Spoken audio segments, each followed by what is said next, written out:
Atenção! Começa agora uma teleaula de matemática do ensino fundamental. Você vai assistir a teleaula de número 80. Bons estudos!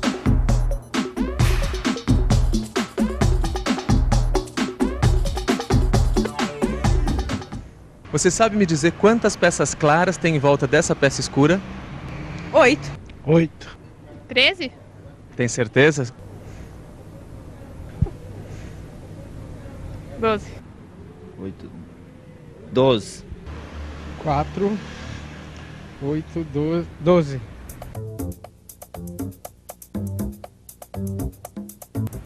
Como podemos ver nestas peças ou nesse painel, até mesmo quando fazemos arte estamos utilizando a matemática. Quando vemos estas obras, conseguimos ver que existe uma relação direta entre a quantidade de peças claras e de peças escuras. Mas como será essa relação? Quando contamos as peças claras e escuras deste primeiro mosaico, vemos que tem 8 peças claras e uma escura. Nessa segunda peça, temos 12 peças claras e 4 escuras.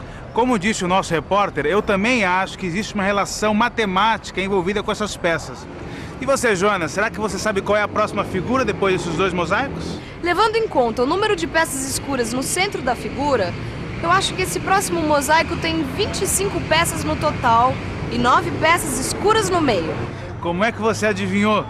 1, 2, 3, 4, 5, 6, 7, 8, 9. Eu não adivinhei. Eu usei o raciocínio algébrico. E como é que você fez isso? Esse é um dos assuntos da nossa teleaula de hoje.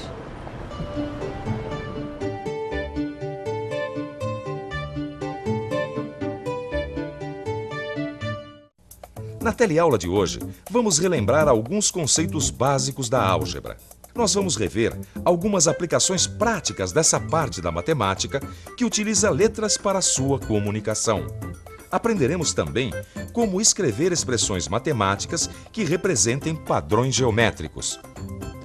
Bem, Rosita, eu vou te receitar umas vitaminas. Agora, quanto à sua saúde, tá em dia, viu?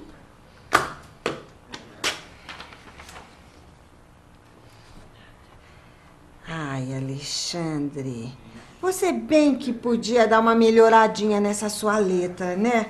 Já pensou se eu tivesse que estudar álgebra com essa sua letra? Eu estaria perdida. Não, Rosita. Álgebra não é aquela parte da matemática que usa as letras para ajudar a resolver os problemas? Isso mesmo. Então, em álgebra, A vezes B é igual a B vezes A, não é? É. Nesse caso, a minha letra não seria um problema. Ah, não tenta me enrolar não, Alexandre. Você não pode usar essa propriedade da matemática, chamada de propriedade comutativa da multiplicação, para justificar esses seus garranchos, viu? Propriedade comutativa da multiplicação? Você anda estudando matemática mesmo, Rosita? Aliás, eu já estou craque com tudo que se relaciona a matemática e álgebra. Me fala outra expressão matemática que usa as letras para ver se eu conheço. Olha, eu vou dizer uma bem conhecida. A igual a B vezes H sobre 2.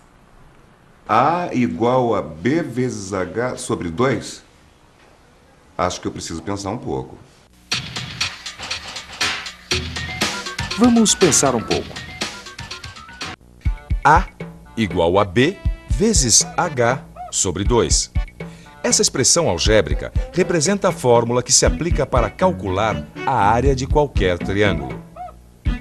Nesta fórmula, o A representa a área do triângulo. O B representa a sua base. E o H representa sua altura.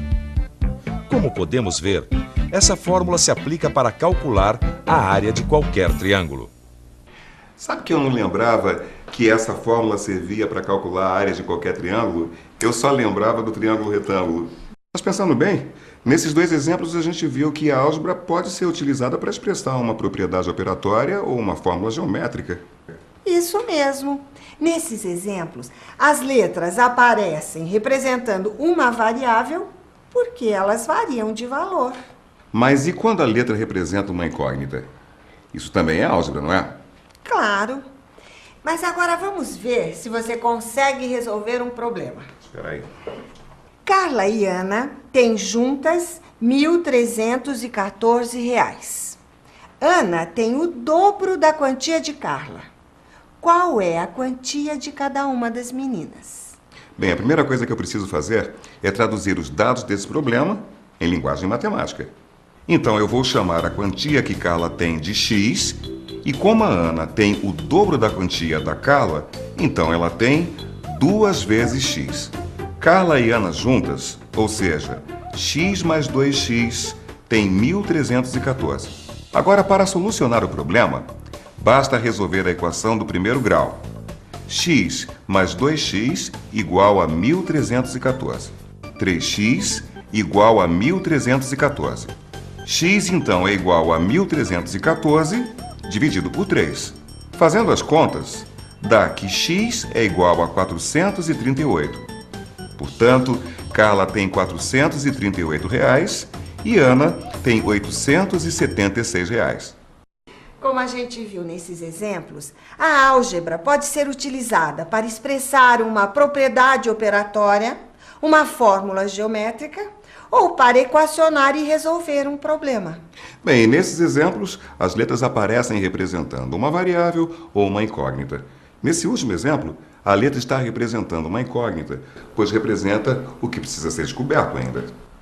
Olha! Parece que você reencontrou a álgebra dentro da sua cabeça.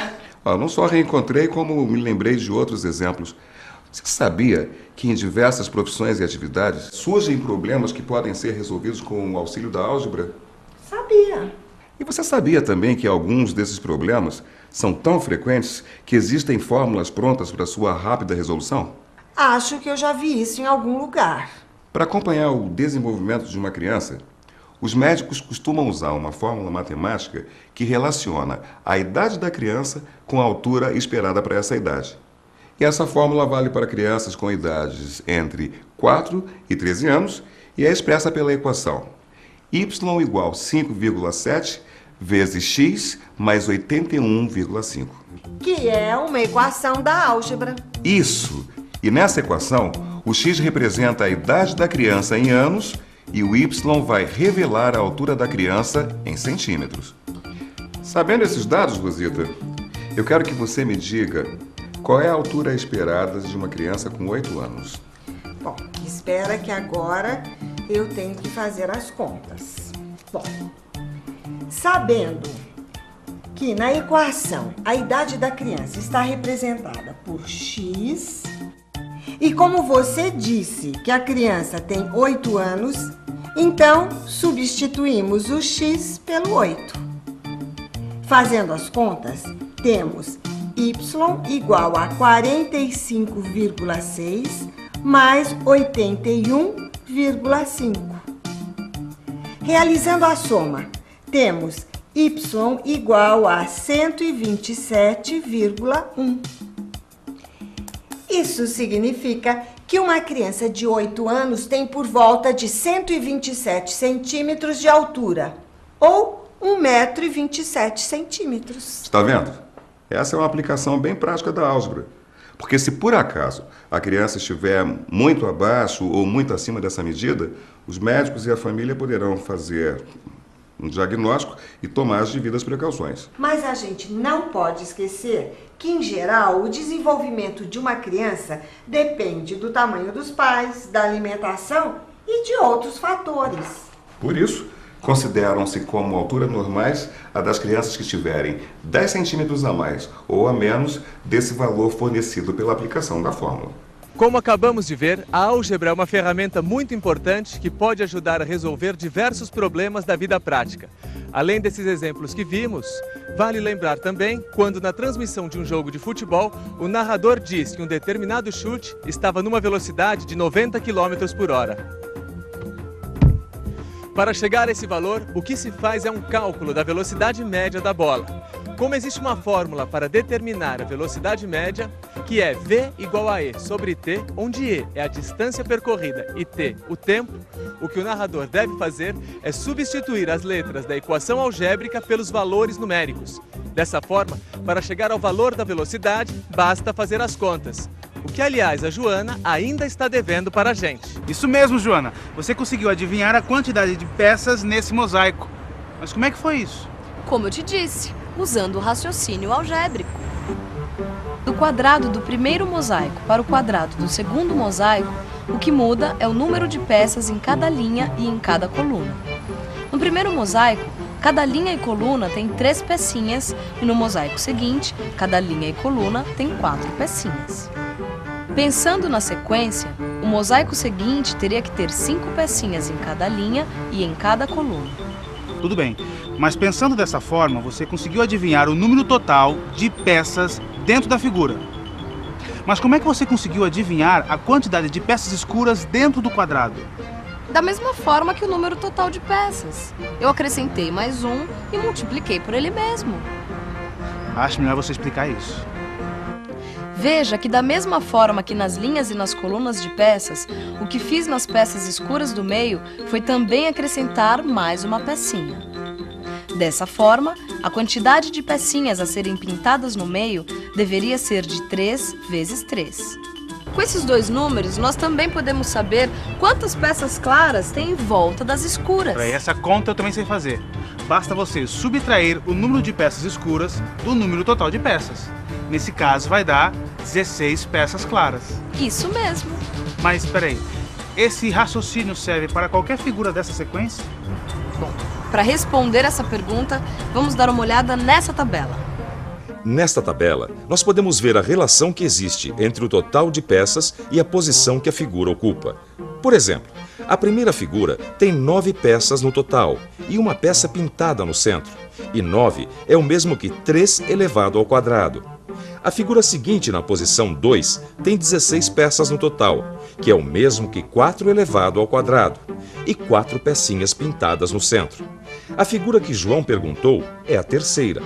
Olhando aqui, na tabela, podemos ver que ela tem 25 peças, que é o mesmo que 5 elevado ao quadrado, e 9 pecinhas pintadas no centro. E isso vale para todos os outros valores.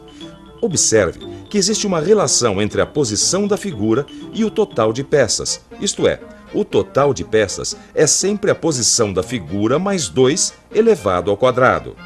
A partir dessa tabela, podemos perceber que a figura que ocupa a posição N vai ter, no total, N mais 2 peças elevado ao quadrado, das quais N elevado ao quadrado estarão pintadas. Concluímos então que a expressão geral para determinar a quantidade de peças da borda de uma figura em qualquer posição é N mais 2 ao quadrado menos N ao quadrado, onde N representa a posição ocupada pela figura nesta sequência. Puxa, Joana, depois de tanta informação, acho que a gente precisa urgente de uma revisão. E atenção, se liga aí que é hora da revisão. Na teleaula de hoje, revimos que, além dos algarismos e dos sinais de operação, a linguagem matemática também utiliza letras em sua comunicação. Nós relembramos que o uso de letras para expressar um fato genérico caracteriza a parte matemática que chamamos de álgebra. Por fim, aprendemos como escrever uma expressão matemática que representa um padrão geométrico. Essa teleaula encerra o nosso curso de matemática. Durante 80 aulas, você aprendeu sobre a importância da matemática e como compreendê-la. E esse contato fez com que você ampliasse os seus conhecimentos e percebesse como a matemática é indispensável na nossa vida.